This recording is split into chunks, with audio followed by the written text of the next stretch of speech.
कि आंगनवाड़ी कार्यकर्ती सहायिका और मिनी बहनों को आप सभी के आंगनवाड़ी हेल्प राजपूत में पुनः स्वागत है। आंगनवाड़ी केंद्रों पे एफआरएस ई-केवाईसी फिर आभा आईडी उसके बाद अपार आईडी बनाने की लगातार प्रेशर बनी हुई है और बना भी रहेगा। इसी बीच सेविकाओं को इलेक्शन ड्यूटी भी एफआरएस में लगाया गया।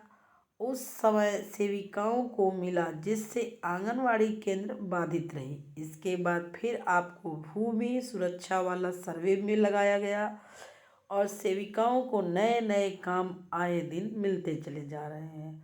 आपको काम है तो काम तो करना पड़ेगा। इसके बाद फिर इलेक्शन की ड्यूटी आप लोगों ने निभाया जिसको आपने पूरी निष्ठा के साथ निभाया, लेकिन इसके बाद भी सरकार की नज़र जो है सेविकाओं पर ही है। यानी कहीं न कहीं से कोई न कोई किसी न किसी विभाग का काम आंगनवाड़ी सेविकाओं पे लाद दिया जा रहा है। भले ही आपको मानदेय दिया जा रहा हो, लेकिन काम जो है अलग अलग पारिश्रमिक आपको मिलता जा रहा है, लेकिन काम के समय आपको ही खोजा जाता है। जब वेतन देने की बारी आती है तो आप मानदेय कर्मी हो जाते हैं।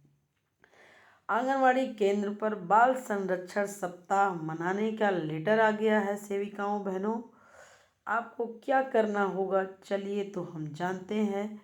इस चैनल पे अगर आप नए हैं तो सब्सक्राइब कर लें और पूरी जानकारी के लिए वीडियो के अंत तक बने रहें, क्योंकि यह काम अब आपको करना है। इसका लेटर विभाग द्वारा आ चुका है जिला में और जिला के सभी बाल विकास परियोजना अधिकारियों को आदेश आ चुका है।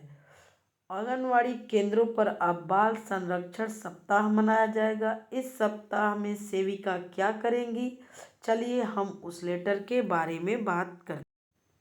तो आप देख सकते हैं यह लेटर बाल संरक्षण अधिकार संरक्षण आयोग के द्वारा जारी किया गया है। आप देख सकते हैं, ध्यान से देखिए। बाल संरक्षण पदाधिकारी बिहार पटना के द्वारा सभी जिला प्रोग्राम पदाधिकारी बिहार को यह लेटर आपको ध्यान से देखिए 6125 को रिसीव किया गया है और इसमें लिखा गया है कि 14/11/2025 तक सभी आंगनवाड़ी केंद्रों में बाल अधिकार सप्ताह आयोजित करने के संबंध में।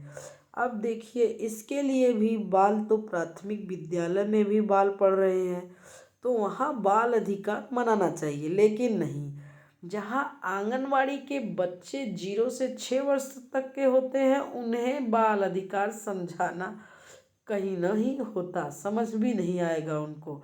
लेकिन मनाया कहाँ जाएगा, आंगनवाड़ी केंद्रों पर बाल संरक्षण अधिकार सप्ताह मनाया जाए। आगे निर्देशित किया गया है। निर्देश के उपयुक्त विषय में संबंध में कहना है कि बाल अधिकार संरक्षण आयोग द्वारा 14 से 20 तारीख तक बाल अधिकार सप्ताह का आयोजन किया जा रहा है। इस दौरान जिला के अंतर्गत सभी आंगनवाड़ी केंद्रों पर विशेष आयोजन कराने हेतु यथोचित निर्देश दिए गए हैं। साथ ही अभिभावक के साथ अधिकार से जुड़े विभिन्न मुद्दों पर बाल शोषण, बाल तस्करी, गुड टच बैड टच के बारे में बताया जाएगा एवं बाल साइबर सुरक्षा प्रभात फेरी कराना सुनिश्चित करें। उक्त आयोजित क्रम के पश्चात फोटो सहित प्रतिवेदन आयोग को भेजना सुनिश्चित करें। यानी अब आंगनवाड़ी केंद्रों पर जो है प्रभात फेरी जिसको बोलते हैं वह करवाना है, जिसमें बाल के अधिकार से कुछ जुड़े नारे होंगे और उससे प्रभात फेरी कहते हुए, जिसमें कि अभिभावक भी होंगे, बच्चे भी होंगे और उनके साथ फोटो भेजना है खींचकर कार्यालय को। तो यह एक नया काम आ गया बहनों। आप भी समझ सकती हैं कि यह बाल अधिकार का स्कूल में करवाया जाना चाहिए, लेकिन फिर भी उन्हें आंगनवाड़ी सेविकाओं से पर ही भरोसा है कि वह इस काम को अच्छे से निष्ठा के साथ करेंगी। तो चलिए आप लोग तैयार हो जाइए, क्योंकि आज 15 नवंबर है तो 16 नवंबर से आप 20 नवंबर तक बाल अधिकार सप्ताह आयोजित कीजिए। आपको यह काम कैसा लगा और इस काम को क्या बाल अधिकार संरक्षण के अंतर्गत यह प्राथमिक विद्यालयों को सौंपा जाए, लेकिन केंद्र सरकार, भारत सरकार, आपकी राज्य सरकारें सिर्फ आंगनवाड़ी बहनों को ही एक नया नया काम देती जा रही है। कहीं ना कहीं सरकार को आप लोगों पे ज़्यादा भरोसा है। तो अपने विचार कमेंट बॉक्स में ज़रूर दीजिएगा और प्यारा सा लाइक और शेयर करना ना भूलें।